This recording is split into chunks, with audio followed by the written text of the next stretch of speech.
This probably doesn't look like 2.5 days of work, but Hamilton the shop dog and I spent the last 2.5 days creating a template to mount the radiator, the condenser, and the two cooling fans.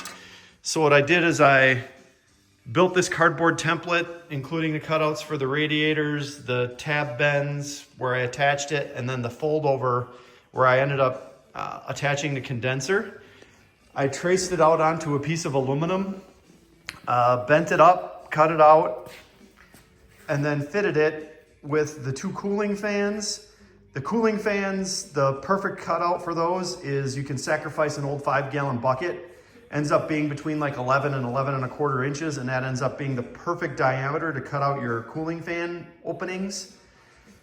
I mounted those. I had to put a little tiny spacer. There's a little aluminum spacer in there to fill the gap between the radiator and this aluminum piece here that holds the hood, or technically, I guess, the frunk.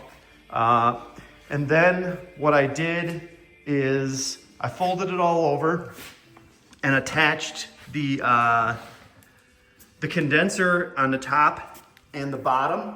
I used a little riv nut back behind those, and then the bottom one is just folded over and then bolted up from the bottom. But you can see here, I attached to the sides, and then I attached to the insides here.